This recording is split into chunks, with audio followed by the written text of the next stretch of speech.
Joining me in today's program, Lisa Costello, Director of the Parkland Art Gallery. Welcome to the Parkland Report. Hi, thank you for having me. Well, Lisa, it's always busy, and I know one show is coming down while the next show is coming up, and I know it's the first show. It's always an exciting one, the Parkland Faculty Staff Exhibit. Can you talk a little bit about it?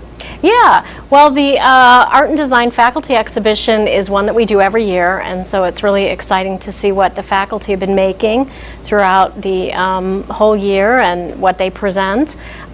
So we have some really nice work this year. I think we have about 14 artists in the show, and it's nice to see their progress every time people come back, and the reception is always wonderful because, so many people come, and we get to kind of touch base again after the summer.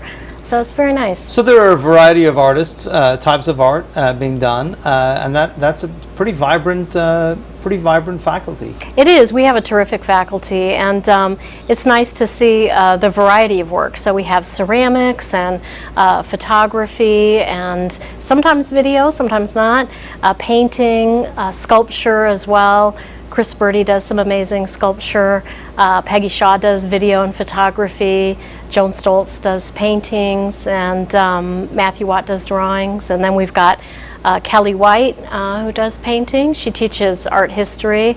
And then Denise Seif does jewelry. So it's a wide range of artists, and even more ceramics with Laura O'Donnell. And, so yeah, it's pretty active exhibition and a variety of work. So our students can come in and they can tap into all of these things, right? I mean, it's not like we have to make a choice whether you're going to do ceramics, you're going to do painting. Yeah, and that's exactly the premise for the exhibit, is to show what our faculty do and what they can achieve as working artists, and that way students can kind of see what they're up to and what they do. So maybe they want to take a class with them, and just get a better idea of what we offer here with our faculty. And it really is open. I remember Don Lake telling me one time that he could teach me to draw, which I thought was the funniest thing I'd ever heard. But it really is something that we say to our students. It's true. Really, we can take you where you're at, and we can bring you as far as you want to go with Definitely. If people are out there and they're thinking about taking a class, they should really call admissions or talk to Denise Seif, who's the program director, and get signed up. We have a lot of people who take classes, as a major, and then some who just take it because they love it. So. And this is a fantastic gallery space. Thank you. We do a wonderful job. We bring fantastic artists in. And before I leave the faculty, I've always been impressed by the changes and experimentation and movement and experimentation with media that they do.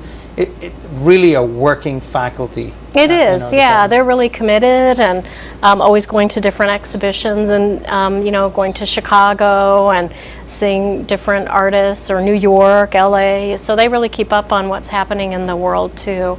Art world. But it's not just a local gallery. It's not just for our wonderful faculty. Oh, definitely and staff. not. It's for a much larger sort of world out there that people might be surprised how competitive and interesting it is to go through the selection. So we'll talk a little bit about how you go through building the season, crafting the shape of it. So I have a committee that works with me, and we select different artists, and artists will actually submit proposals, and they'll submit their resume and a letter of intent and 20 images of their work, and we do that online through our website. And then we're kind of able to assess different artists and sometimes people do group proposals. And that way we're able to kind of look at the kind of a holistic view of the artist and whether, or not they would be appropriate for us. So sometimes, unfortunately we have to reject artists, but a lot of times we're really thinking about what our students will benefit from an exhibition of their work. And so we have solo exhibitions and two-person shows and then group shows as well. So our next exhibition is Robert Millard Mendez, and he's a really talented sculptor and a woodworker, and he originally is from the East Coast from Massachusetts, born and raised there, and now he teaches in southern Indiana. And so we're going to have a show of his work, and they're really wonderful pieces that are just beautiful about boats. So it's called Stepping the Mast, which is a term for when you build a boat, you raise the mast. So pretty exciting. So you got to move all this stuff over here. Do artists drive it over? Do we ship it over? Do you entrust Yeah, them to, it's kind of a variety of things. A lot of times they'll drive it to me, and then I'll drive it back to them. And it just depends. So he's coming here, and he's going to set up, and then we're going to have our reception, and he'll be there and speak. And he's also going to give a demo for our students, which will be really exciting. And then he will go home and teach, and then he comes back and picks up the work. So how long will that exhibit be open for? That exhibit runs, that opens September 25th and runs through November 4th. And the reception is September 28th. So I know that as soon as we have one up, you're getting ready. I mean, you've got yeah, the whole we year plan a year in planned, advance. So you're sometimes ready to go. people, want to know, but we definitely have this beautiful catalog or calendar that we have a listing of all of our different shows coming up. And this artist is Paula McCarty, and she is on faculty at Parkland College in the hospitality program. But she also has an MFA in art. And so she was part of a summer exhibition of group artists called Around the Block that was co-sponsored by 40 North Champaign County Arts Council. We collaborated to put that together, and it was a great show. We had almost 70 artists from this community participating, so it was a great summer exhibit. So our mission is to engage the community in learning. I thought that was just a really brilliant thing, because there are all kinds of people out there who are considering themselves amateur artists, but they're really passionate about it, and for them to get an opportunity to submit their work and maybe get it in the exhibit was a fantastic yeah, we were delighted with the quality of applicants, and there were a lot of artists who have moved here recently and I was not aware of them, or people who have been here for forever. And so we had a wide range of ages, all the way into the 90s, and then all the way, to just out of undergrad or, awesome. Associate's degree. So it was kind of nice to see all of, people who had gone to Parkland and had a really close connection to us as alumni, but then also people who had never really come to campus before. We've got a strong history here of supporting arts and ceramics in particular. So I'm guessing we have a ceramics show coming up. We do, yeah. So our ceramics biennial is coming up this year, and it's curated by Bill Griffith, who is a really interesting artist and also administrator at Aeromont School of Arts and Crafts. And Parkland College has a scholarship every year provided by Aeromont to allow one of our students to go and take a class there in the summer, and they're located in Tennessee. And so he's getting ready to retire, and so I thought it would be a perfect time to ask him to kind of pull his resources, and he's done a terrific job curating the show. All of the artists have accepted, and so it's an interesting premise where he invited 8 artists that have inspired him, and then they all in turn invited an artist. So very interesting show that's coming up. So we'll expect to see maybe some things that inspired him or that have kept him kind of active as an artist, and then in turn passing the torch then to sort of show the inspiration for other artists. So building that community of artists somehow. Nationwide, yeah. So that's the other thing I want to say. I mean, we have a reputation, especially in the ceramic. This is a major deal, right? It's a big deal. We produce a catalog, and people, have shown here that are really big, well-known names in ceramics, and it's a really great experience. I've really learned a lot coming here. I mean, I already knew a lot about crafts since my major was in metalsmithing, but to kind of pull this together for over 10 years is really exciting. I've learned a lot, so it's a great show, and it's nice to see how some of the artists included people that maybe you would expect. You could say, oh, I see how they inspire them. And then other artists, it's just a completely different ball of wax. I mean, they're doing such different work from who invited them. So it's going to be a great show, and I'm really looking forward to it. And wonderful for our students and our faculty and staff our and students community really, to see Yeah.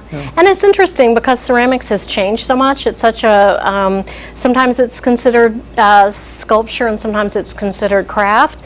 And, you know, people sometimes draw on the work or do different things, you know, even in kind of almost more towards industrial design. So I think our students, even if they're not taking ceramics, they really get a lot out of it. Sure. And a lot of cultural kind of interest too, where people are really talking about their experiences and things like that. So I think the work carries itself really well. One of the oldest forms really of art, right? Yeah, exactly. A workable, working sort of like artistry, which is a very practical piece, and you know, we all have pieces in one shape or another lying around the house that came from someplace else we still use. And exactly. It's really nice to see the work. I think some artists really want their work to be held and touched and used on a daily basis, and then other artists don't care. But for those that are really interested in it, you know, how the handle works with the cup and things like that, or if the teapot actually pours, it's always interesting to hear their conversations and what they're striving for in their work. So do we get a chance then to use some of that to make a little fundraiser maybe? We do, yeah. Our fundraiser's coming up. Thank you, Seamus. Our coffee, tea, cups and dessert event is coming up, and that is going to be really exciting. That's on, let me just check my cheat sheet here. That's on Thursday, November 30th from 4 to 7 p.m. And it's going to be really interesting. We've done it a few times, and so we'll have our desserts that will be created by the hospitality program here at Parkland College, and they're delicious. And we'll have live music. I haven't booked our musician yet, but probably by the time this airs, I will have done that. And it'll be great. So people buy a ticket, and then they get to come and pick out a cup. All of the cups have been made by either faculty or students or staff. And it's a really kind of a great collection of works. And we've done this now, I think, for maybe at least over 8 years. So then we get into the rest of the year. What do we have to round out the rest of the? Well, we have in the spring we'll have an illustration show. So Liza Winnett, who teaches here, she teaches illustration.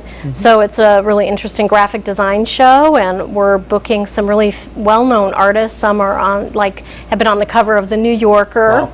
So that'll be really fun. And then Ralph Steadman, if you know Ralph Steadman's work, he's also going to be participating. So some really big names in illustration. And then after that, we'll have our 2 student exhibitions, which we love. That'll be the Art and Design Student Juried Show. And that has usually over 250 pieces, sometimes. And then also we'll have our graphic design exhibition. So hard to believe that you can squeeze such art into one single year, but you managed to do it. We do, so in one single gallery. So. We are so excited for this year. It sounds fantastic. Thank you. Thank you, as always, for coming in to visit with us. Sure. And please, we look forward. We look forward to being there and seeing the shows as they come in. Yeah, thank you very much. We'll be right back after this short break.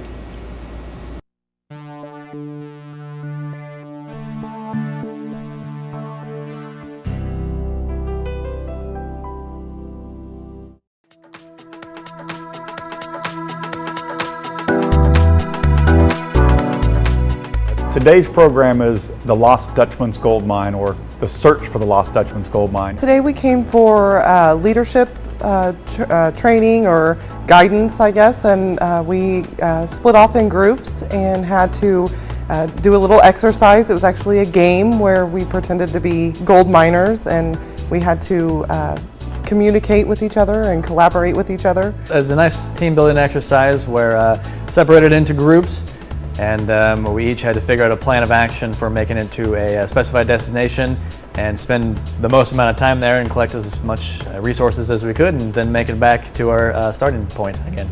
Lost Dutchman's Gold Mine is an opportunity for them to do a 20-day expedition where they go out into the wilderness to mine gold. They have to manage their resources, manage their fuel consumption, and in this process they have to learn what resources they have, what resources they need, how can we share and collaborate with other teams to maximize our efficiencies. And as is typically the case, we get to the end of the expedition and we find out that although teams did well, they could have done better. if only they had taken the time to share the resources, if they'd taken the time to ask the questions. We won, technically, I guess you could say, but we lost the overall picture of the actual resource. They really come into this without any information. In fact, this is one of those classes where I share very little information prior to the class, specifically for that reason. We want to give them the opportunity. You look at today's group, they came in, we had 6 teams set up, and you could tell every department from the organization based upon where they were. Purchasing all sat together, sales all sat together. They tend to put themselves into these smaller teams and then compete internally against each other for resources, and that really suboptimizes performance for the organization. I came in expecting more of just a structured type lecture, I guess, on leadership, and came out with eye-opening experience. I hope they take from this that we need to work together, we need to communicate more, we need to open up the lines of communication for effective teamwork. Organizations are not about what an individual can do, it's about what the team can do, how we together perform. And we really need organizations to move to that next level. The next level consists of people openly communicating, sharing information, working for what's best for the bigger good, the organization, as opposed to my shift, my team, my department. Takeaway from today would be just that to not focus on, I guess in my case, the office, focus on the entire plant as far as what can make everyone better, not just my office better. Not to be so competitive, that there's a bigger picture to it versus the main goal, and you think that the main goal is to get all of the gold and you forget the biggest picture, and that's working together with other people. I think it was a great exercise. It's very beneficial. Go in with an open mind, because I know a lot of these training sessions that a lot of companies do are not as good as this one, not nearly close.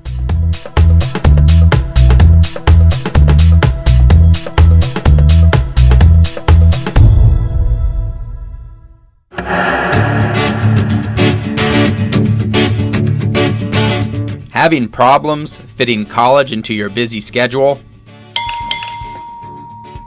Take classes on your time. Now that the kids are in bed, I can relax and view this week's lesson. It is so great that I can be out of town and still participate in class discussions. Even though this class is online, these videos really give me a chance to get to know my professors, all from the comfort of my own home. With affordable tuition, hundreds of online classes, and over 20 degrees to choose from, Parkland College Online Learning is here for you. So go ahead, register today. Visit online.parkland.edu for more information about Parkland's online classes.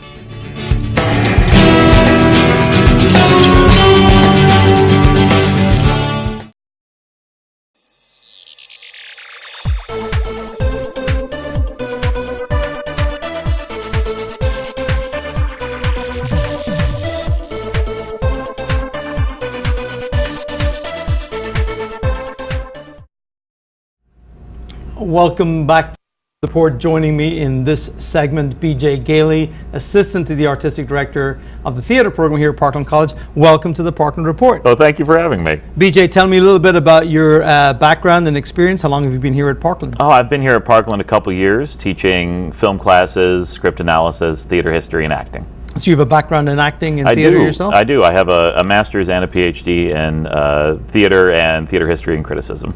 So, tell me a little bit about the types of classes that we're teaching here in the theater program. We have a wide range. You know, we try to create a well-rounded student so they get a little bit of backstage work, stagecraft, lighting.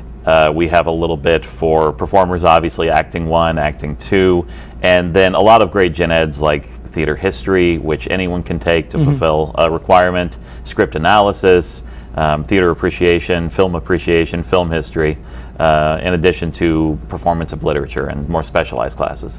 So Parkland doesn't just have one theater space. It No. has two theater spaces. Yes. Can you talk to me a little bit about the differences between the two spaces? Absolutely. The second stage is still very much our baby. We're still very proud of it. You know, it's brand new.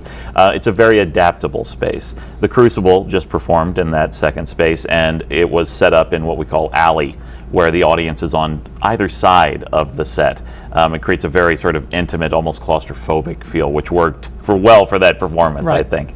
But it can be anything we want it to be, and that's sort of the beauty of that space. That's where we hold the acting classes as well. The main stage is the minor theater, which is a more standard proscenium theater with a lot more seating, great for musicals and larger scale productions. So you're involved with the productions here at the college and Yes. getting. So are you getting ready to set next year's schedule? I know people are always working ahead. Oh yes. Those discussions have started a little bit. We won't seriously sort of try and set down a schedule, I think, until near the end of this semester. So our theater season is already underway. You mentioned It The is. Crucible, which is just wrapped. It was a wonderful production. I hope people had a chance to see it. I did. A couple of things about Parkland Theater that I actually brought some friends to the theater who'd never been here before, and nice. they were very impressed. It is open to all members of the community. It is. That allows for us to do a different type of casting that normally, like say, a college theater would be able to do. Yes, very much so. I was actually just discussing this with my Acting 1 class, how oftentimes in collegiate or scholarly theater, an 18-year-old might be asked to play someone's grandfather or grandmother, something like that. A casting that just doesn't happen in the professional theater or in the community theater. And the nice thing about Parkland having a strong community tie is that we have people who have been performing for 20, 30, 40 years, and they're bringing that experience and sharing it with people who are just starting out, their involvement with theater, which is a fantastic learning experience, I think. And a much more real experience for the audience. Absolutely, much more. Yeah. So I want to talk a little bit about the experiences that our students get. You mentioned it sort of just earlier on. So our students can come in and they can be actors or they can be on the back scene. But the reality is that our students tend to get much more of a hands-on experience in their 2 years here. Yes, they do. They're very busy while they're here because even if they're an actor, they have to fulfill a certain number of hours working backstage on a production or helping with costuming or lighting. So they really do get a wide range of experiences after they finish their time. And one of the things about the theater program is that we're preparing students, of course, for entry into the theater if they can get there, if they want to go there, but also a variety of other sort of creative outlets that they can sort of pursue. Absolutely, especially if you think about the kind of backstage or offstage experiences the students have as part of the program. Those skills are often directly applicable to any number of sort of trades and performance opportunities, whether it's on film or in a radio or in live performance. I was impressed in second stage by the quality of the equipment, especially the lights that we have, which was a relatively new experience for me.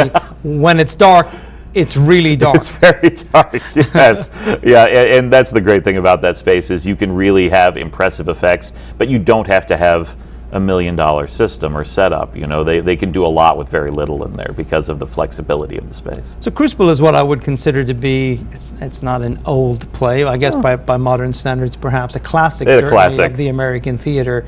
It was a very, very interesting interpretation, and one of the things that we tend to do, I think here at Parkland, is bring in some creative design and interpretation of the work in terms of the design and lighting and setup. Yeah, very much. We had sort of an almost abstract set design, right? We had this web of ropes at either end of the stage. There was a bit of foreshadowing towards the end of the play, but also about the duplicity of the Salem community in that play. Whereas the costumes were all modern day, and so even though we have that puritanical feel to the language that's in the script, it's still, we go in, we see it, it's accessible. We can say, oh, I know these people, or I know someone like that, Let's talk a little bit about the season. Yes. What's up next? Coming up next is Much Ado About Nothing by William Shakespeare. That's the show I'm directing actually this season. We've updated it a little bit. We've set it in America in 1946, so soldiers coming home from war.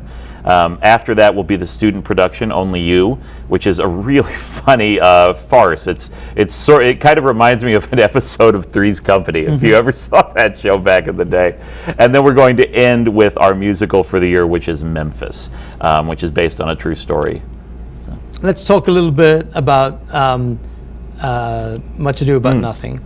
How many different ways can you do Shakespeare, right? So many, so many.